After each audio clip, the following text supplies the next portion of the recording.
Star 4 TV news. Peddapalli జిల్లా సుల్తానాబాద్ మండలం నారాయణ గ్రామ సర్పంచ్ అభ్యర్థి మండల రమేష్ గతంలో ఎంపీటీసీగా పనిచేసి ప్రజలకు దగ్గరగా ఉండి సేవ చేసిన నాయకుడు. గ్రామంలో సీసీ కెమెరాలు, సీసీ రోడ్లు, డ్రైనేజీలు, ఉచిత గ్రంథాలయం, యువత కోసం ఓపెన్ జిమ్, కొత్తపేటకు వైకుంఠ రథం ఏర్పాటు వంటి అభివృద్ధి పనులకు కట్టుబడి ఉన్నారు. కరోనా సమయంలో ఇంటింటికి మందులు పంపిణీ చేసి మెడికల్ క్యాంపులు ఏర్పాటు చేసి పేదలకు ఆర్థిక సాయం అందించిన రమేష్ అవినీతి లేని నాయకుడిగా పేరు పొందారు. కత్తెర గుర్తుకు ఓటేసి మండల రమేష్ ని గెలిపించండి, నారాయణ గ్రామం అభివృద్ధి దిశగా ముందుకు తీసుకెళ్లండి అని అన్నారు. నేను మీ అందరికీ తెలిసిన వ్యక్తినే, మీ అందరి నోళ్లలో రోజు నానే వ్యక్తినే. మీ అందరి కోసం, మీ క్షేమం కోసం, మీ బావు కోసం చూసేటువంటి పరితాపించే వ్యక్తిని మీ మండల రమేష్గా ఈరోజు సర్పంచ్ ఎన్నికల్లో కత్తెర గుర్తుపై మీ ముందుకు వస్తున్నా. ఇలా మీరు చూడాల్సిన అవసరం ఏంటంటే, గత 5 సంవత్సరాల క్రితం నేను ఎవరో ఊరికి తెలియనప్పుడు, నేను ఎవరో ఊరికి కూడా కనీసానికి పరిచయం లేనప్పుడు, నేను గోదావరిఖండం నుంచి వచ్చిన తర్వాత ఈ పిల్లగాడు చదువుకున్నాడట, తెలంగాణ ఉద్యమంలో పాల్గొన్నాడట, ఈ పిల్లగానికి మనం అందరం ఒకసారి ఓటేసి గెలిపిద్దామనే ఒక నమ్మకం కొద్దీ ఆనాడు ఉన్నటువంటి కొంతమంది పెద్ద మనుషులు, చాలామంది యువకులు అందరూ కూడా కలిసి ఆ రోజు నన్ను ఎన్నుకోవడం జరిగినది.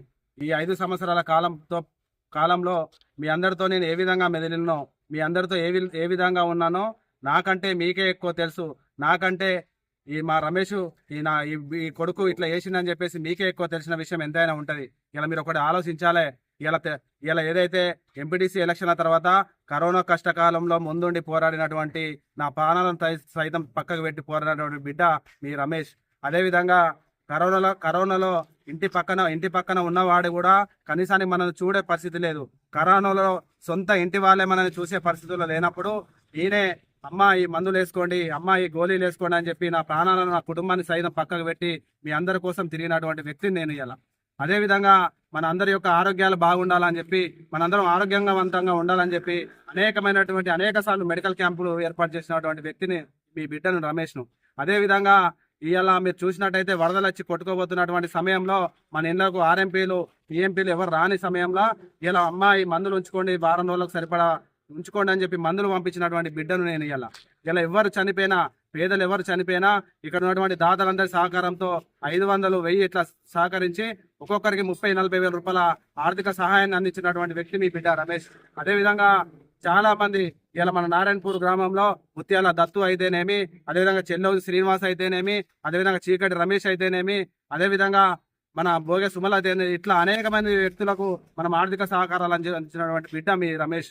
అదేవిధంగా కొత్తపేట గ్రామంలో కాలువ స్వరూపాన ఒక ఆడబిడ్డ ఇల్లు లేక అనేకమైనటువంటి ఇబ్బందులు పడుతుంటే ఆమెకు ₹1,00,000 వరకు సహకారాలు సేకరించి ఆ ₹1,00,000తో ఇల్లు కట్టించినటువంటి బిడ్డ మీ రమేష్. ఇట్లాంటి అనేక సంక్షేమ కార్యక్రమాలు చేస్తున్నటువంటి నాకు మీరందరూ కూడా ఆదరించాలి, హక్కున చేర్చుకోవాలి. ఈ 5 సంవత్సరాలు మీతోనే ఉన్న మీ కడుపులో కన్నబిడ్డలాగా ఏ విధంగానైతే పెరిగిందో ఆ విధంగా నేను పెరిగినటువంటి బిడ్డను మా రమేష్. కాబట్టి ఈ రమేష్ అందరినీ కూడా మీ రమేష్ను ఖచ్చితంగా మేమందరం కూడా గెలిపించుకుంటామనే సంకల్పంతో ఈరోజు గ్రామ ప్రజలు ఉన్నారు. అదేవిధంగా చేయాలని చెప్పి కోరుకుంటున్నా. నాకు ఎలాంటి ఆపేక్ష లేదు. నా ఆపేక్ష అంతా గ్రామ ప్రజలకు సేవ చేయడమే, నా గ్రామ ప్రజలకు అందుబాటులో ఉండడమే. మీకు అందరికీ తెలుసు, నా మీద ₹1 కూడా అవినీతి మచ్చలేదు. మొన్న భూలక్ష్మి కాడ, హనుమాన్ టెంపుల్ కాడ కూడా ప్రమాణం చేసి చెప్పడం జరిగినది, రేపు నేను ఎన్నికల్లో గెలిస్తే ఊరికి మంచి చేస్తా కానీ చెడు చేయబోనని చెప్పిన అట్లాంటి ధైర్యం ఉన్నటువంటి వ్యక్తి ఈ రమేష్. మీరు అందరు గెలిపించుకోవాల్సినటువంటి బాధ్యత మీ అందరిపైన ఉంటది. అదేవిధంగా ఇప్పుడు ఈ 2-3 రోజులు ఏం చెప్తారంటే మందుతో, పైసలతో మాయమాటలు చెప్తారు. అదేవిధంగా వీడు ఇట్లా వాడు అట్లా అని చెప్తాడు. ఒక్కసారి మనం ఈ ఏళ్ళు పెట్టి మనకు చూపించినట్టయితే ఈ 4 ఏళ్ళు ఎవరికి చూస్తానే చూడాలి.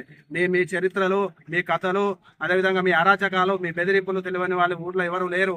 మీరు ఇంకా భయాందోళనకు గురి చేసి ప్రజలు ఏదైతే గ్రామ ప్రజలు ఉన్నారో ఆ గ్రామ ప్రజలను భయాందోళనకు గురి చేసేటువంటి పరిస్థితి మీరు చూస్తున్నారు. ప్రజలందరూ గమనిస్తున్నారు. చాప కింద నీరులా మీ అందరినీ ఓడగొట్టే ప్రయత్నం చేస్తున్నారు. ఇలా గ్రామంలో ఉన్నటువంటి దాదాపు 80% మంది ప్రజలు ఇలా కత్తెర గుర్తు మీద ఓటు వేస్తామని చెప్పడంతోనే మీ అందరికీ గుండెల్లో గుబులు ఉంటుంది. ఎక్కడ రమేష్ గెలిస్తే ఈ ఊరిలో ప్రజలందరూ కూడా ఏకమైన రమేష్ని గెలిపించుకుంటే మా ఉనికి కోల్పోతామో అని ఉంటూ, ఏదైతే ఈ శత్రువర్గం అంతా ఎవరైతే ఒకరి మీద ఒకరు పోటీ చేసుకుని ఓడిపోయినటువంటి శత్రువర్గం అంతా ఇలా ఒక్కటై రమేష్ మీద దండుగు వస్తుంటారు. బిడ్డ దీన్ని ఖచ్చితంగా మేము గెలిపించుకున్నామని ఈ గ్రామ ప్రజలు కంకణం ఊరిరు. మీరు ఇచ్చే మందుకో, మీరు ఇచ్చే బెదిరింపులకో, లేకపోతే మీరు ఇచ్చే పైసలకో లొంగిపోరు. ఈ ప్రజలు న్యాయం వైపు, సేవ వైపు ఉంటారని తెలియజేసుకుంటూ కత్తెర గుర్తు మీద ఓటేయాల్సిందిగా కోరుకుంటున్నాను.